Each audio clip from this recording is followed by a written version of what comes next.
let's think a little bit about some of the issues that have come out during the day and the thermal efficiency of our buildings. We've been talking purely about how much consumption we've got. Thanks, Forrester. And the efficiency of the delivery systems that we've got and improving the controls. But what about the buildings themselves? Are there things we can do there? Let's have a quick look at those kind of issues. So it's something that Forrester mentioned actually, the uncontrolled air leakage is a really big issue. If you're ventilating a space and you're heating the air in that space and then that air is moving to the outside and you're then having to reheat cool air that's come back into the building, that can be a big cost for your business.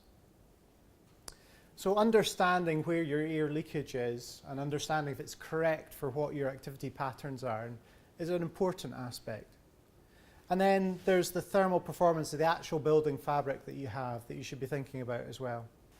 So what about this air leakage then? What's happening? Well, we've got leaky doors, we've got windows with drafts coming through them, we've got other forms of drafts, we've got ventilation levels that are wrong for your business at the moment. So a classic example is pubs and clubs, which still have the ventilation rates that are appropriate for the times when smoking was allowed. But you don't need that anymore. A lot of that was just to move the smoke outside the building. And now the ventilation rates should be much lower. So you lower the ventilation rates to what they should be, then you're actually having to heat a much smaller volume of air.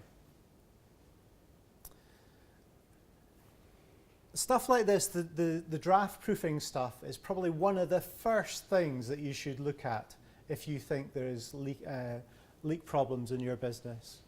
It's one of the most cost-effective things that you can do. I don't know if anybody's used one of the little spot temperature probes that you can buy for 20 or 30 quid in the picture there.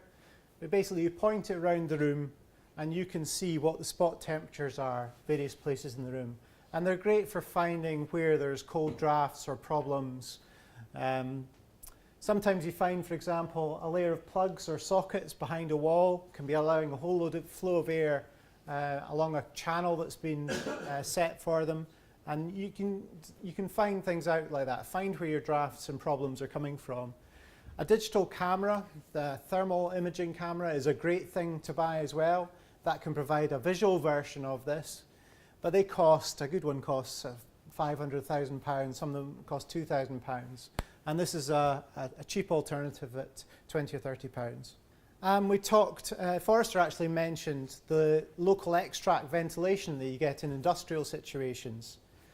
That can be a really good thing to have to just extract dust and create the right environment for your business activity where you need it. And that means you don't need the ventilation rates for the whole building. You're just extracting the air you need to, in this case next to a welder working above a bench. And this is an extract system sucking air out, the fumes from that. So again, this is a system that's designed to just extract the right amount of air from the building. Another thing you can do is look at heat exchangers for heat exchange between your input air and your output air. So it's a very simple principle. Here we've got fresh air from outside, passing through the heat exchanger, getting warmed by air that's passing out of the building, and so we've got warm air already entering the building.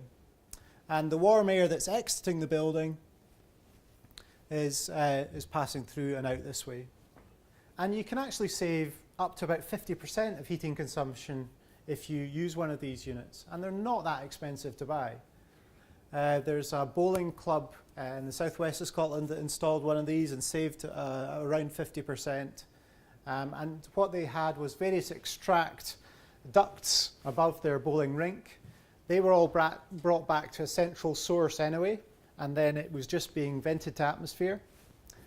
They took a duct, piped that air back into the boiler house, and they used the hot air that's going out of the building to warm the air that's going into the boiler. Preheat the boiler effectively. So a great option there for some sites. It's all to do with the layout and logistics of your site as to whether that's going to be practical for you. So then let's just think about thermal performance of building fabric very quickly. These are set out in order here in terms of the heat loss. So your roof is the most important surface for heat loss.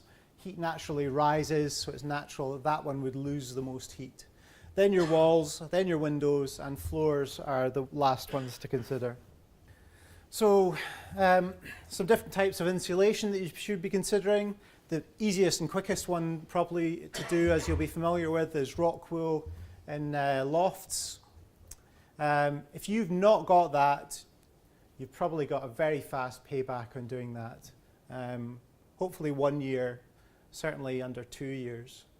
If that doesn't suit your business to just put insulation above the ceiling like that, it might be that you can do under roof insulation as shown by the yellow panels here. That'll be a little bit more expensive, but it'll still be a good option. And the industrial option that we've got shown at the bottom here is spray-on insulation. You can use this in metal clad buildings. It sprays on insulated foam, maybe 6 inches thick, and provides a really good insulating layer. A little bit more expensive, that one, than the rock wool options. One thing to be really aware of when you're considering thermoformance of your fabric is asbestos. An awful lot of older buildings have asbestos in them, and if you see anything that looks like asbestos, please get a specialist to assess it and take advice on that. Another type of insulation of fabric that works really well for walls is cavity wall insulation. So if many walls are made up of 2 brick leaves with a space of something like 4 inches between them, and it's easy enough to blow either fibre or pellets of polystyrene into that space to provide an extra layer of insulation. So paybacks for this kind of measure are a little bit longer. I'd maybe see numbers like 3, 4, 5 year paybacks for that kind of thing. One point about this is you do have to be careful that your walls are in good enough condition to keep the internal insulation that you put in dry, because it will lose performance if you let it get wet. So for example, if you've got a wall that's very exposed to prevailing westerly wind and the pointing here between the bricks is in poor condition, you can expect water to ingress into the space and basically reduce the effectiveness of your investment. So the condition of the walls does have to be reasonable for this one to work well.